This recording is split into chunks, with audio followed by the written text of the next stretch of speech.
alegria estar aqui com a igreja mais uma vez para poder compartilhar a palavra do Senhor. Pedi para vocês abrirem na carta de Paulo aos Colossenses, capítulo 2, versos 16 a 23. Carta de Paulo aos Colossenses, capítulo 2, versos 16 a 23. Eu vou fazer a leitura na Nova Almeida Atualizada. Colossenses, capítulo 2, versos 16 a 23.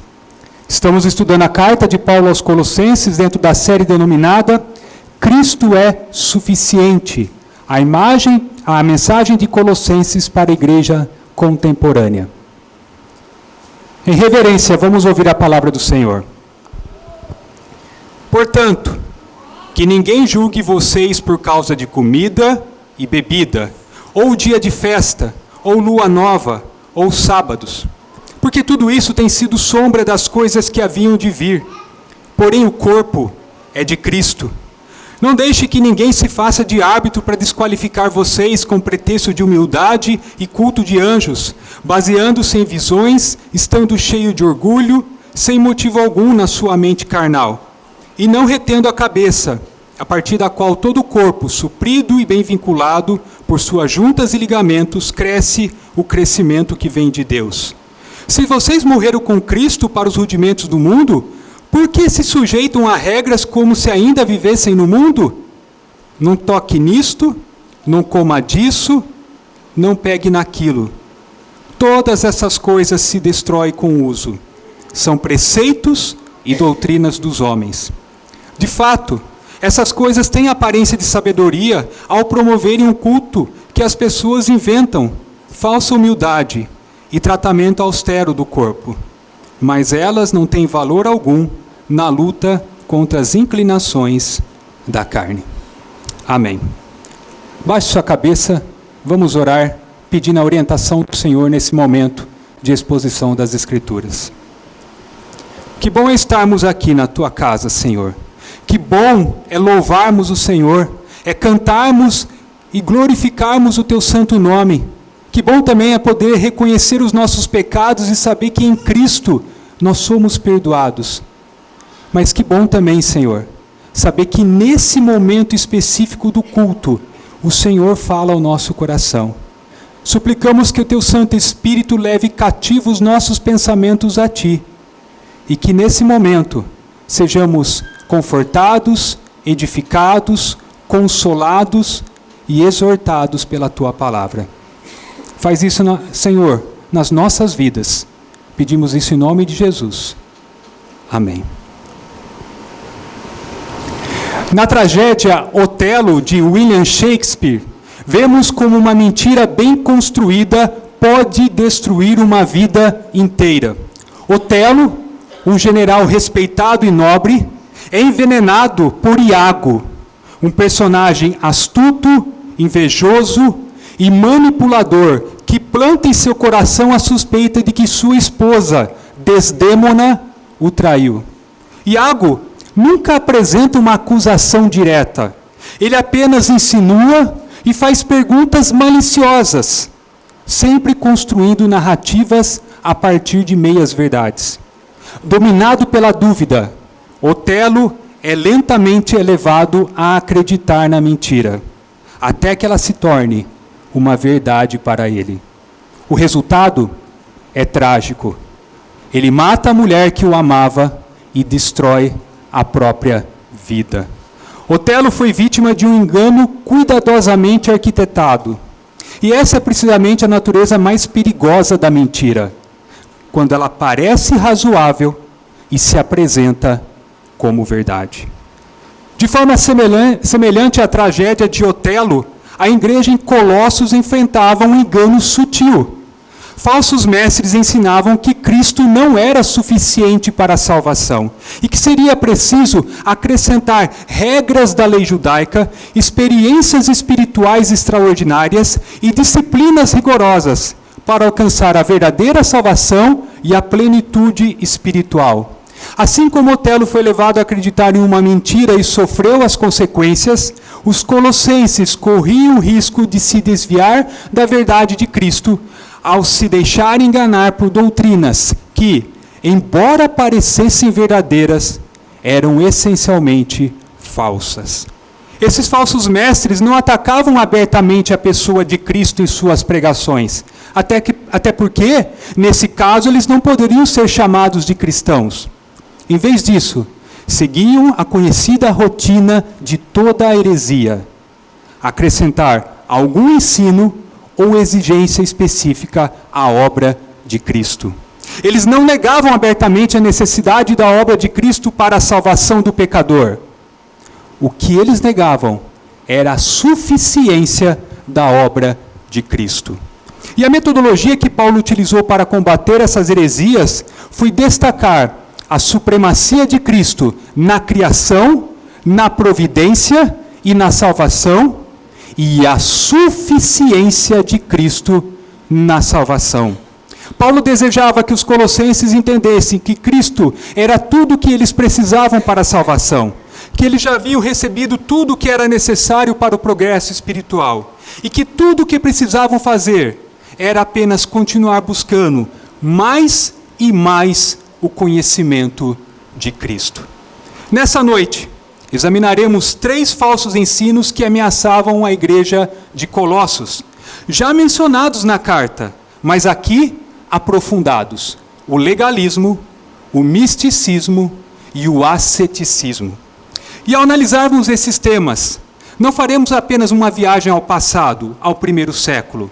Infelizmente, essas tendências heréticas continuam vivas ainda hoje, rondando e enganando as igrejas contemporâneas. O tema da mensagem: não se iluda com a falsa religiosidade. Não se iluda com a falsa religiosidade. A mensagem será dividida da seguinte forma, em 3 pontos. Primeiro ponto, a loucura do retrocesso, versos 16 e 17. E aqui nós falaremos sobre o legalismo. Segundo ponto, a sedução de uma falsa espiritualidade, versos 18 e 19. Aqui trataremos do misticismo. E por último, o terceiro ponto, o engano da autoflagelação, versos 20 a 23. E nesses versos, o nosso foco será o asceticismo. Primeiro ponto da mensagem, a loucura do retrocesso. A primeira heresia que ameaçava as igrejas do Vale do Lico, em especial as igrejas de Colossos e Laodiceia, era o legalismo. Podemos definir legalismo como qualquer sistema ou teoria de salvação que acrescente uma ou mais regras à obra completa de Cristo como meio de obter o perdão e a aceitação diante de Deus. Em Colossos, Paulo combatia uma forma de legalismo judaico misturado com elementos gnósticos. Os falsos mestres legalistas ensinavam que Cristo não era suficiente para a salvação. A verdadeira perfeição espiritual dependia da obediência de regras e rituais religiosos. Paulo inicia sua argumentação usando o termo portanto, conectando o que já havia dito nos versos 13 a 15 sobre a obra completa de Cristo com a implicação prática que viria a seguir. Veja comigo o verso 16. Portanto, que ninguém julgue vocês. A intenção de Paulo é enfatizar que a base da nossa liberdade reside na pessoa e na obra de Jesus. Tudo que Cristo realizou em favor da nossa salvação tem efeitos contínuos em nossa vida. Uma vez perdoados e libertos da escravidão do pecado, qualquer imposição de regras perde completamente o sentido, pois sujeitar-se novamente a regras seria um retorno à escravidão. Por isso, os cristãos não deviam permitir que ninguém os julgasse por regras e prescrições que Cristo já havia abolido. Ainda no verso 16, o apóstolo menciona algumas dessas exigências legalistas impostas pelos falsos mestres. Primeiramente, ele trata de comida e bebida, uma referência direta às restrições da dieta judaica. Veja novamente o verso 16. Portanto, que ninguém julgue vocês por causa de comida e bebida. A lei mosaica havia impostos limites à dieta dos judeus, proibindo vários tipos de alimentos. Em Levítico 11 e Deuteronômio 14, Moisés lista animais considerados puros, que poderiam ser comidos, e animais considerados impuros, que não poderiam ser consumidos pelos judeus. Os falsos mestres recepcionaram esse aspecto da lei que estava já abolido, afirmando que os cristãos deveriam se abster de consumir determinados alimentos. Quanto às bebidas, embora o Antigo Testamento tenha poucas restrições, é provável que esses falsos mestres, com seu rigor ascético, proibissem a ingestão de determinados líquidos que produzissem qualquer tipo de sensação especial para os sentidos do corpo. O objetivo deles era ensinar que ninguém poderia ser salvo ou aperfeiçoado sem observar essas regras, atacando diretamente a doutrina da suficiência de Cristo. Os promotores do legalismo também exigiam a observância de determinados dias especiais.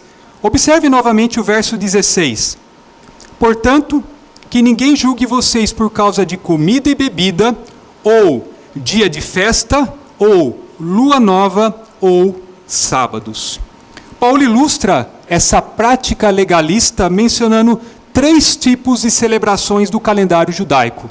Primeiro ele fala dia de festa, que se refere às festividades religiosas de Israel, como a Páscoa, Pentecostes, festa dos tabernáculos.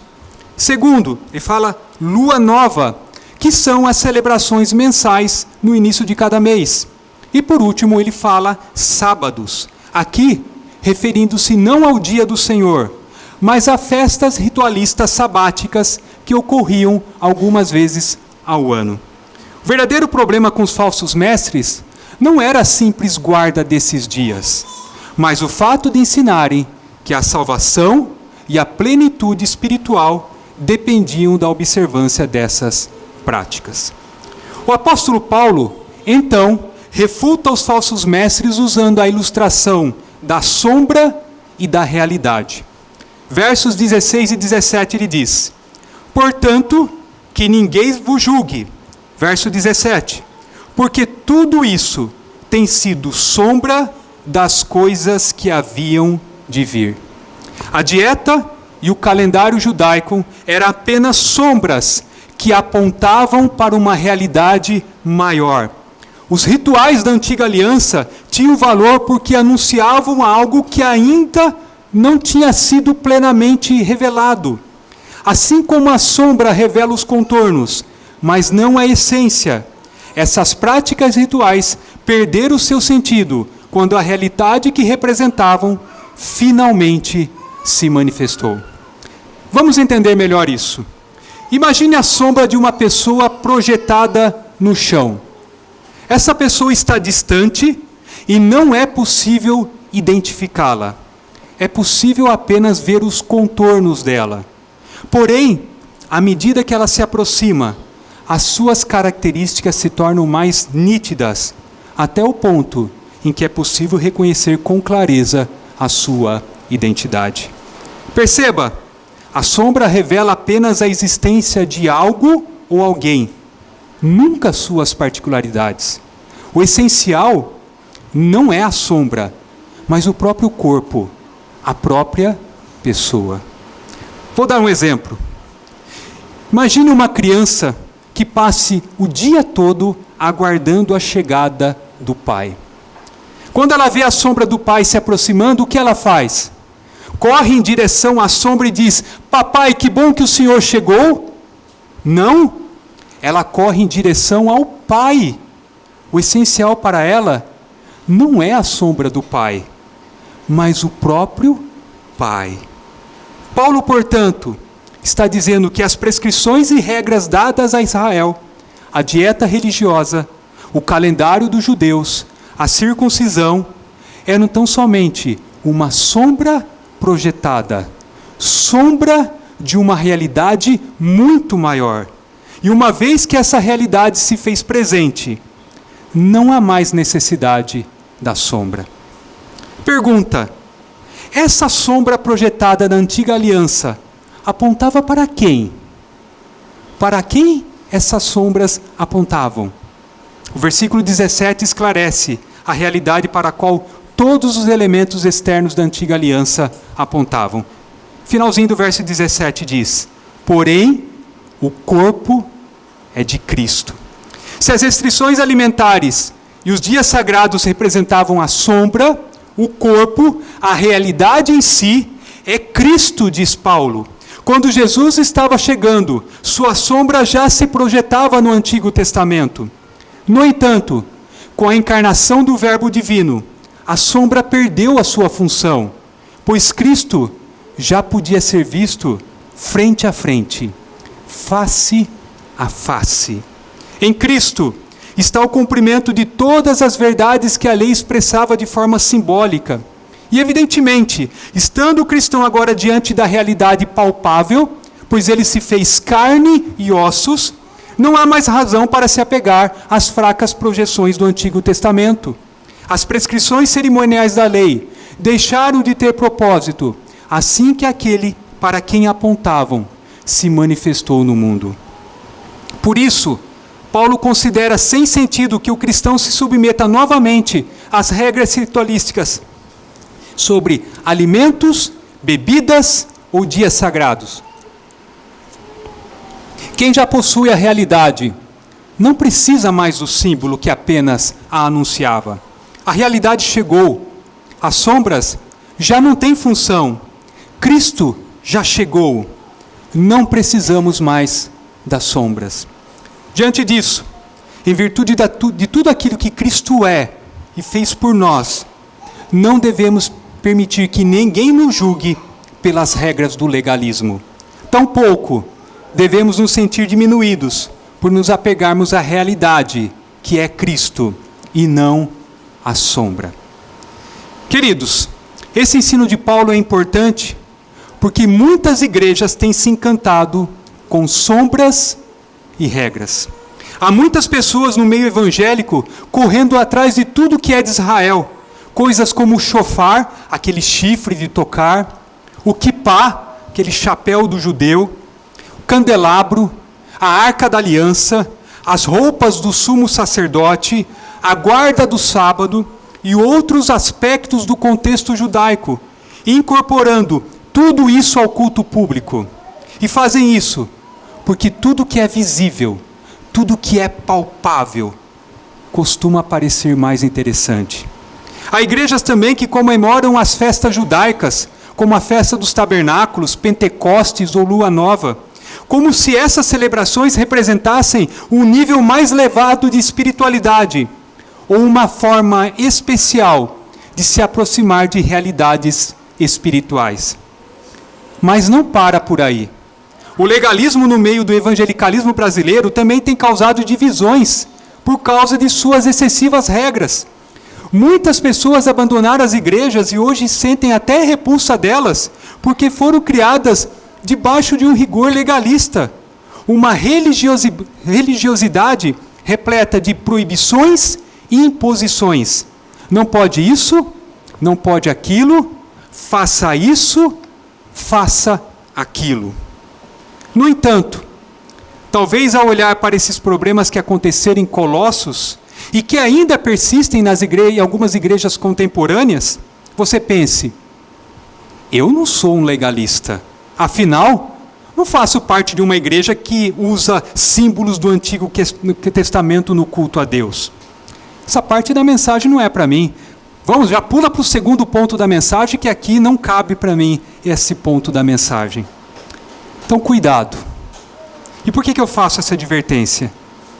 Porque é perfeitamente possível começar a vida cristã crendo em Cristo, em sua perfeita e suficiente obra salvadora, e depois cair na armadilha de imaginar que é sua responsabilidade terminar o que ele começou. E assim, você passa a confiar em seus próprios méritos e habilidades, tentando de algum modo alcançar a santidade por esforço próprio. Isso também é legalismo. Todo legalismo propõe uma religião de vista e não de fé, uma religião de obras e não de graça, uma religião baseada em méritos humanos, na qual a pessoa acredita que seu desempenho religioso pode conduzi-la a uma experiência mais profunda com Deus. Cuidado com o legalismo. A realidade já chegou. Em sua carta aos Gálatas, Paulo declara: para a liberdade foi que Cristo nos libertou. Por isso, permaneçam firmes e não se submetam de novo a jugo de escravidão. Pare de se colocar debaixo de jugo de escravidão. Pare de se encantar com sombras e regras. Você não precisa disso. Cristo já veio. Na cruz de Cristo, você tem tudo o que é necessário para a salvação e para o seu crescimento espiritual. E isso deveria ser suficiente para você. Cuidado com o legalismo. Segundo ponto da mensagem: a sedução de uma falsa espiritualidade. A segunda heresia que ameaçava as igrejas do Vale do Lico era o misticismo. Uma forma distorcida de espiritualidade, caracterizada pelo emocionalismo e um apego ao sobrenatural, destituído de qualquer conteúdo bíblico. No verso 18, Paulo descreve o comportamento desses falsos líderes, que se apresentavam como pessoas de profunda sensibilidade espiritual, alegando ter experiências religiosas extraordinárias. Veja comigo, verso 18. Não deixe que ninguém se faça de árbitro para desqualificar vocês. A expressão ninguém se faça árbitro para desqualificar vocês significa literalmente ninguém vos prive do prêmio. Aqui, a ideia de um árbitro em uma competição que, ao decidir contra um dos competidores, o desclassifica, impedindo-o de continuar na disputa e de conquistar o prêmio. Munidos de suas heresias, os falsos mestres se colocavam na posição de árbitros, na posição de juízes, desqualificando os cristãos e declarando que eles jamais receberiam o prêmio da vitória. Mas por que esses falsos mestres desqualificavam os colossenses? Vamos entender melhor isso. Os pré-gnósticos acreditavam que o mundo era governado por uma hierarquia de seres angelicais subordinados a Deus. Que esses anjos atuavam como mediadores entre Deus e os homens. Esse conhecimento místico era fruto de uma revelação secreta dos mistérios espirituais, que, segundo eles, não havia sido concedida aos apóstolos, apenas a eles. Por essa razão, ensinavam que, além do culto a Cristo, era preciso também adorar os anjos, para de fato alcançar a presença de Deus. Essa suposta revelação concedida apenas aos falsos mestres gerava um misto de soberba e humildade. Essa contradição é claramente evidenciada no verso 18. Veja comigo o verso 18. Não deixe que ninguém se faça de árbitro para desqualificar vocês, com pretexto de humildade e culto de anjos, baseando-se em visões, estando cheio de orgulho, sem motivo algum, na sua mente carnal. Perceberam a contradição aqui? Ele fala pretexto de humildade e depois estando cheio de orgulho. Se por um lado, eles eram orgulhosos e arrogantes ao se colocarem na posição de árbitros, de juízes, e assim desqualificarem os cristãos, por outro lado, a humildade da qual se gabavam era apenas um disfarce para um orgulho intolerável. O orgulho de serem detentores de um conhecimento secreto dos mistérios espirituais revelados somente a eles. Por isso Paulo afirma que o problema fundamental desses homens estava na mente carnal, uma disposição interior inclinada ao pecado que os levava a se gloriar em suas experiências místicas e a se sentirem espiritualmente superiores. À vista disso, como os cristãos colossenses não participavam do culto aos anjos, os falsos mestres os julgavam desqualificados, afirmando que eles não receberiam o prêmio final da salvação por não seguirem as suas regras. Era como se dissessem: como vocês não estão cumprindo as regras, adorando seres angelicais, estão, portanto, desqualificados e não podem receber o prêmio da vitória. Diante dessa tentativa de desqualificar os cristãos, Paulo revela a verdadeira causa da falsa espiritualidade desses falsos mestres. Eles não estavam unidos a Cristo. Verso 19. E não retendo a cabeça, a partir da qual todo o corpo, suprido e bem vinculado por suas juntas e ligamentos, cresce o crescimento que vem de Deus. A expressão não retendo a cabeça revela a gravidade da postura desses falsos mestres. Eles não se submetiam à autoridade de Cristo, que é a cabeça da igreja, a fonte de toda a vida espiritual, direção e crescimento do corpo. Assim, ao deixarem de depender da cabeça, que é Cristo, deixaram também de pertencer ao corpo, que é a igreja. Queridos, esse alerta de Paulo permanece relevante nos nossos dias. Ao longo da história da igreja, e ainda hoje, muitos têm seguido esse caminho. É comum vermos pessoas que defendem um tipo de espiritualidade baseada em contemplações e visões, mas com pouco ou nenhum conteúdo doutrinário e teológico. São pessoas que fundamentam sua suposta autoridade e espiritualidade na alegação de que teriam recebido algo novo da parte de Deus, uma revelação direta, uma visão especial ou uma experiência sobrenatural. Afirmam que Deus lhes falou, que viram algo em uma visão espiritual, que receberam uma profecia, uma revelação ou até mesmo uma aparição hipotética do Senhor. Com isso, acabam propondo doutrinas que não estão nas Escrituras, manipulando os fiéis por meio do medo e de uma autoridade totalmente alheia à mensagem do Evangelho. Essa tem sido desde sempre a base utilizada pelos falsos mestres. Por isso, cuidado. Cuidado com o que você vê, com o que você lê e com o que você ouve. Esses falsos mestres estão por toda parte. Por isso, cuidado. Mas entenda também algo importante aqui. Eu não estou dizendo que na vida cristã não haja experiências profundas com Deus. Sim, é possível experiências profundas com o nosso Deus. Podemos ter momentos de comunhão profunda com o nosso Deus e vivenciar experiências marcantes com Ele. No entanto, a busca por experiências em si pode se tornar um caminho perigoso. Algo que aparenta maturidade espiritual, mas que na verdade revela imaturidade e carnalidade. Embora as pessoas que buscam esse tipo de experiência pareçam espirituais, na verdade são imaturas, porque a busca por experiências, profecias, sonhos, revelações, visões, não torna ninguém espiritualmente maduro. Um exemplo disso eram os místicos de Colossos, pessoas aparentemente piedosas, mas que se desconectaram da cabeça, tentando crescer por outros meios, baseados em seus méritos. E por não estarem conectados à cabeça, não podiam crescer, tornando-se frágeis na fé.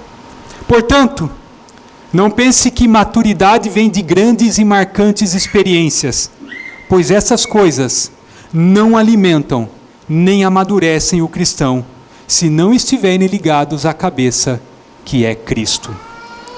Então, como ter experiências espirituais marcantes com Deus?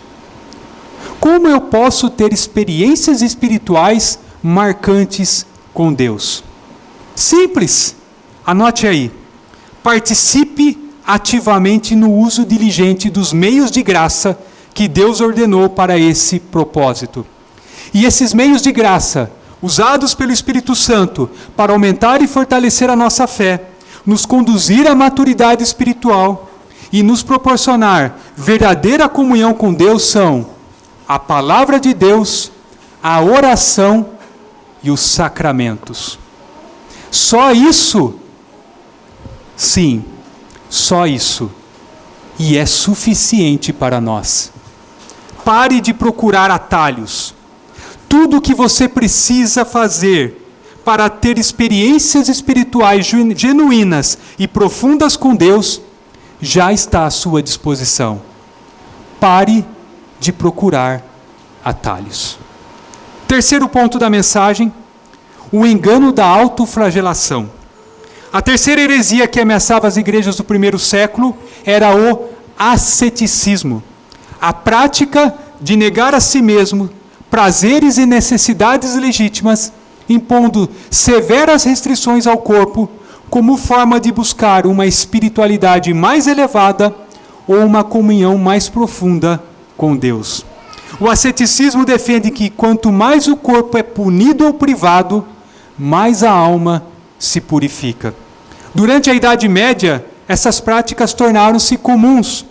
Monges vestiam roupas de pelos, dormiam em camas duras, jejuavam por longos períodos, faziam votos de silêncio e até se flagelavam fisicamente. Alguns mergulhavam em águas congelantes para purificar o espírito. Infelizmente, essa mentalidade atravessou os séculos e ainda hoje ameaça a igreja contemporânea. Paulo inicia sua confrontação contra essa heresia no verso 20. Se vocês morreram com Cristo para os rudimentos do mundo, por que se sujeitam a regras como se ainda vivessem no mundo? O apóstolo mostra que não faz sentido os crentes de Colossos se sujeitarem novamente aos rudimentos do mundo, uma vez que já haviam morrido com Cristo para esse sistema religioso e nele eram aperfeiçoados e santificados. A expressão rudimentos do mundo, já utilizada aqui no capítulo 2, verso 8, se refere a seres angelicais que, segundo o pensamento helenista e gnóstico, controlavam vários aspectos da vida humana. Os adeptos dessa crença acreditavam que poderiam agradar ou influenciar tais entidades por meio de práticas e sacrifícios rigorosos. E que tipo de regras eram impostas aos adeptos dessa falsa religião? As regras exigidas estão descritas no verso 21. Veja comigo o verso 21. Não toque nisto, não coma disso, não pegue naquilo. Na igreja de Colossos, os falsos mestres afirmavam que para alcançar um nível superior de espiritualidade ou de comunhão com Deus, o cristão não poderia tocar em certos objetos, provar determinados alimentos ou pegar em algumas coisas, restringindo assim coisas consideradas legítimas e não pecaminosas. Note que o ascetismo é uma religião de aparências. Ela se preocupa com a forma, não com a essência, com o método e não com o conteúdo, com o exterior e não com o interior. Diante disso, Paulo faz duras críticas a esse tipo de ensino. Ele vai fazer duas críticas aqui. A primeira está registrada no verso 22. Todas essas coisas se destroem com o uso. São preceitos e doutrinas dos homens. Paulo mostra que os preceitos e doutrinas humanas são transitórios. Costumes e hábitos surgem e desaparecem com o tempo. Por isso, ele alerta aos crentes de Colossos sobre a tolice de colocar a esperança de vitória sobre o pecado, ou mesmo a salvação, em algo que naturalmente está destinado a perecer com o uso e com o tempo. As regras ascéticas são como moda, efêmeras, passageiras e duram até a próxima estação. A segunda crítica de Paulo aparece no verso 23, primeira parte.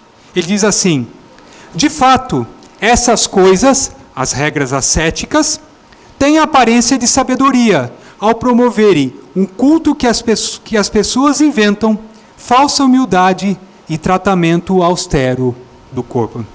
A heresia ascética tinha a aparência de sabedoria, porque os falsos mestres aparentavam humildade ao se submeterem a jejuns rigorosos e punições físicas, e isso impressionava as pessoas. Muitos os viam como exemplos de espiritualidade. As pessoas olhavam para o sacrifício desses falsos mestres e diziam: como eles são espirituais! Olha que homem espiritual!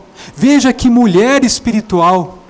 No entanto, Paulo revela que por trás dessa aparência havia orgulho e autoadoração, culto a si mesmo. O ascetismo não gera humildade, mas soberba. É uma tentativa humana de alcançar a santidade por meio do esforço próprio. Por fim, Paulo conclui sua crítica afirmando que todos os rigores da devoção ascética não têm qualquer valor real na luta contra as inclinações da carne. Segunda parte do verso 23. Mas elas, as regras ascéticas, não têm valor algum na luta contra as inclinações da carne. A disciplina ascética pode fazer uma pessoa parecer espiritual. Afinal, ela tem a aparência de sabedoria. Mas no fim, serve apenas a um propósito: satisfazer a carne. Isto é, culto de si mesmo. As inclinações pecaminosas que escravizam a natureza humana não podiam ser neutralizadas pelas exigências ascéticas. Pelo contrário, elas apenas alimentavam o orgulho, afastando o homem de Cristo e da plenitude de salvação que há nele. Essa advertência de Paulo continua extremamente atual. Ainda hoje, dentro do meio cristão, há quem defenda práticas de abstinência ou autopunição como forma de buscar uma espiritualidade mais profunda e elevada. Muitos defendem práticas de abstenção de coisas lícitas para obter o favor de Deus, criando proibições quanto a vestes, cortes de cabelo, maquiagem e outras práticas que, embora aceitáveis na Bíblia, são proibidas por eles, com o objetivo de mortificar a carne e elevar o espírito. Perceba, o que os ascetas propõem é tentar mortificar os impulsos da carne para alcançar um nível superior de espiritualidade ou de maior comunhão com Deus. Contudo, isso é inútil, porque o rigor ascético lida apenas com o exterior. E o problema do ser humano não é exterior, e sim interior. O problema do ser humano é de coração. O ascetismo tenta tratar os sintomas, mas ignora a raiz. Somente a cruz de Cristo tem o poder para descer até a raiz de todos os problemas do homem, que é o coração. Somente a cruz de Cristo tem o poder para transformar o interior do homem e mortificar verdadeiramente os impulsos pecaminosos. Por isso, não se iluda com as práticas ascéticas. Não pense que sua performance espiritual mortificará a carne ou moverá Deus em sua direção. Não pense que abster-se de determinadas coisas fará Deus olhar para você de forma diferente. Não! A única coisa que promove a verdadeira comunhão com Deus é a cruz de Cristo e nada mais. Somente a cruz de Cristo nos aproxima de Deus. E sabe o que tudo isso nos mostra? Não depende de você. Não depende de mim. Não depende de você. Não depende do seu sacrifício. Tanto a salvação quanto a mortificação da carne são obras da graça de Deus manifestada em Cristo Jesus. Caminhando para o final. Como vimos, nessa seção da carta, Paulo tratou de um tipo de engano que ameaçava a igreja em Colossos. uma falsa doutrina chamada de heresia de Colossos. Uma eclética mistura de legalismo judaico, especulação filosófica grega e misticismo oriental, tudo isso mascarado com o rótulo do cristianismo. Paulo combateu essa heresia destacando a suficiência de Cristo para a salvação. A cruz de Cristo era e continua sendo a resposta final contra todos os falsos ensinos, tanto os que surgiram em Colossos, quanto os que ainda hoje tentam desviar a igreja da verdade. Na cruz de Cristo, somos libertos da necessidade de cumprir a lei para sermos aceitos por Deus. Somos libertos da religião das obras e podemos desfrutar da graça divina. Não precisamos observar regras e preceitos humanos para conquistar a aprovação de Deus, para agradar a Deus. Cristo já agradou a Deus em nosso lugar. Ele cumpriu perfeitamente a lei. Por causa de Cristo, podemos viver uma vida agradável a Deus, sem os fardos pesados da religiosidade legalista. A cruz de Cristo também nos liberta do misticismo. Não precisamos de novidades religiosas para crescermos espiritualmente. Não precisamos de novas revelações, visões extraordinárias ou experiências subjetivas. Na cruz de Cristo, encontramos tudo o que precisamos para nos relacionar com Deus e crescer em santidade. Não precisamos buscar outras alternativas místicas. Tudo o que precisamos para viver experiências espirituais marcantes com Deus está disponível em Cristo. Por fim, a cruz de Cristo nos liberta do asceticismo. Não precisamos flagelar nosso corpo, nem afligir nossas emoções para que Deus se volte favoravelmente a nós. Não precisamos de uma espiritualidade vazia e sem sentido, alimentada por uma falsa humildade. Não! Na cruz de Cristo, todas as inclinações pecaminosas que subjugam a nossa natureza humana são neutralizadas e controladas pela obra do Espírito Santo. Essa não é uma obra baseada em nossos esforços, mas uma obra de Deus realizada em nós. Nada que façamos pode transformar nosso coração ou conduzi-lo à verdadeira santidade. Somente a cruz de Cristo pode fazer isso. Por isso, descanse na obra perfeita de Cristo. E cuidado com os falsos ensinos. Não tire os seus olhos da cruz de Cristo, do verdadeiro Evangelho. Somente Cristo é suficiente para a nossa salvação e para o nosso crescimento espiritual.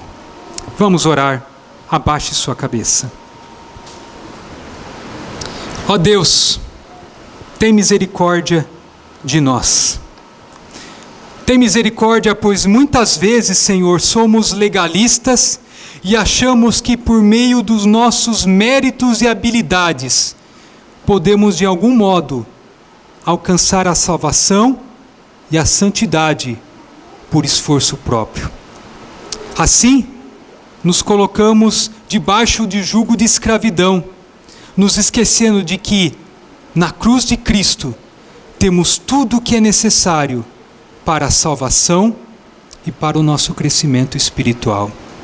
Tem misericórdia, Senhor, porque muitas vezes nos tornamos místicos em nossa forma de viver, em nossos comportamentos, em nossa forma de falar. Buscamos todo tipo de experiência que nos é mostrada. Buscamos visões, buscamos sonhos, buscamos aqueles que falaram que receberam uma nova revelação, uma nova visão, um novo sonho. Achamos que a maturidade vem através de grandes e marcantes experiências espirituais. E nos esquecemos de que na cruz de Cristo temos tudo o que precisamos para desfrutar de uma verdadeira comunhão com o Senhor. Tem misericórdia porque muitas vezes nos tornamos ascéticos, acreditando que se nos abstermos de determinadas coisas, o Senhor se aproximará de nós. Assim, esquecemos que a única coisa que nos aproxima do Senhor e que promove a verdadeira comunhão com o Senhor é a cruz de Cristo.